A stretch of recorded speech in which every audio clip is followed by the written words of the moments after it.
Kate, it's great that you brought in that log of some of the thoughts that you had. Can you explain what happened? Yeah.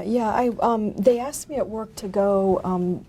We needed some file folders, and so they needed somebody to go pick them up. And I just felt, I felt really panicky. Mm-hmm. So I wrote it down. Did you actually go to get the folders? Yeah. You did? Yeah. Uh-huh. So is this log of the thoughts that you were having before you went or during, or what is it? Well, sort of before and during. Okay, good. Well, why don't you explain it to me so I can understand what happened? Like before, I was thinking, well, I can't do it. Okay, and then I was thinking, well, could I get somebody else to do it? You know, Right. Could I make somebody else do it? Yeah, they're very similar to thoughts that you had for some other things that triggered the anxiety. I think we talked about that in another session. Right. Yeah.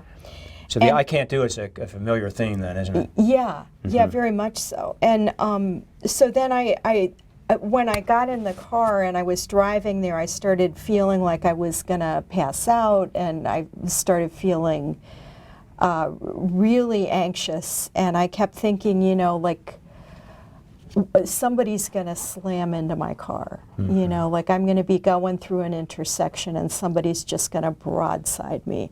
Right. And so what was the anxiety rating that was associated there? oh, it was like 100%. So yeah. way up to the top of the scale. Yeah, yeah. Right. So let's take a look at some of those thoughts if it's okay today. Okay. Can we do that? Okay. We really haven't gone into detail on the thoughts before and tried to take a look at them to check them out, and that's what I'd like to do now. Okay. So let's see, which one of those would you like to start working with? You have, I'll pass out, yeah. someone will slam into me. Yeah, I think these two. The one someone will slam into me and the I'll pass out? Yeah, the I'll pass out one seems to have been particularly difficult for you, from what I gather. Well, I don't want to drive if I'm afraid I'm going to pass out. Is that a recurrent thought that you have? Pretty much. Right. Now let's just take a look at that and check out to see, you know, whether it would come true or not, or how accurate it is. Uh-huh. So let's see, you've driven probably lots of times in your life already, haven't you? Even though you've been anxious sometimes? Yeah. So how old are you now? You're early 50s? Yeah. 52, I think it was. And you started driving at about what age? Like 16, 17. Okay. And so you've been driving for, what, 36 years? Yeah. Right. Right.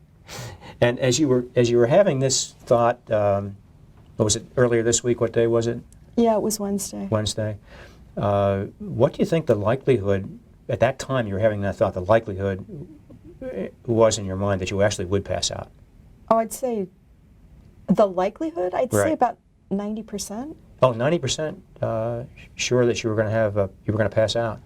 Well, that I could, yeah. That you could pass out. Uh-huh. And then going back to this numbers of years you've been driving, 36 years, and you know there are a lot of days in the year, and we think of roughly how many times would you have driven daily over those years? Well, just to give us an average. Probably one or two every day. At least one or two. Yeah. I suspect maybe there would have been days you'd driven more. So we added all that up, and I wonder about how many times that you've actually driven a car since you've been 16. Well, it's got to be in the thousands. Yeah, well, at least 10,000. Maybe if we did twice a day, it'd be up 20,000 and more. And wow. Have you ever passed out in those 20,000 or so days of driving, or times of driving? No. So you've never passed out? No, but I feel like I'm gonna. Yeah, you feel like it, but it hasn't happened. And so we have this 90% estimate that it's going to happen, and yet we have the 0% actually happening. Uh-huh. So what do you think? Is there another estimate that you could make that would be more on target? Well, I mean, you're right. You're right. I've driven for a long time. I've often felt like I was going to pass out. Yes. But I haven't done it. Right. So what's the true risk for you? Let's say maybe like 5%. 5%. Yeah. So we went from 90 to 5 by thinking it through, which is great. It's sort of embarrassing. But still we're at 5. And Yeah. and we have the actual experience of 0. So I think what we're seeing here is something that happens with lots of people that have anxiety, just like you. And that is that for one reason or another, whether it's the way their brains are wired or their experiences they've had in life, that they get to the point where they overestimate the risk of something bad happening. So when they think of driving or going up on an elevator or whatever it is that they're fearful of, they have an estimate that's way over what anyone who doesn't have that anxiety problem would give to that. So you're still giving it 5%. So we have a way to go. Yeah. Now, the point here is not to say there's no risk ever of things happening that are bad, but that if we can be realistic about it, it helps us manage the anxiety. Okay. So why don't we do the same thing with that thought about someone slamming into your car? So what do you think the probability of that was in your mind at the time the thought popped into your mind? I'd say right when it the occurred. Probability was about an 80. 80, so that one was Yeah. pretty high too. Yeah. And again, we look at all these days of driving and the 10 or 20,000 or more times you've driven. How many times has someone hit you? None. None. Well, that's fortunate. Some people do get into accidents. I mean, in my life, I've had a couple that people have run into me. Fortunately, none of them have harmed me or anybody else. They've been what they call fender benders, and we've gone on our way.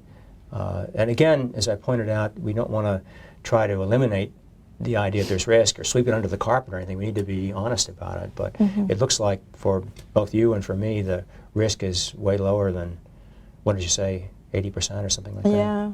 Yeah. Right. So as you look at these two estimates of risk, could you mark a different level on that for now? Yeah. What do you think? Yeah, I'll put the 5% down. You're going to put the 5% for passing out. Yeah. So you're still stuck on that level. Well, it might be lower, Right. but That still seems the way it 5% is. All still right, well, that's what we seems have to low. deal with the way you see things. And how about for someone running into you? I'd say maybe 2% for that. So that's gone down a fair amount. Yeah. Okay. Now, I have a hunch that having experienced panic attacks influences the way you see things like fear of passing out.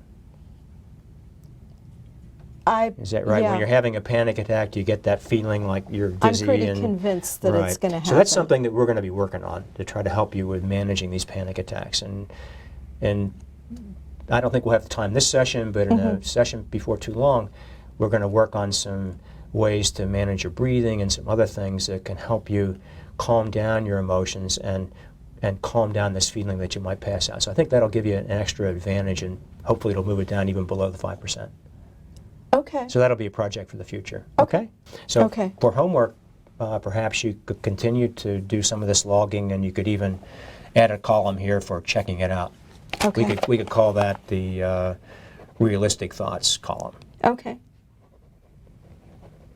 Good. Okay. I'll do that. So we have a good project ahead of us. Okay. Right.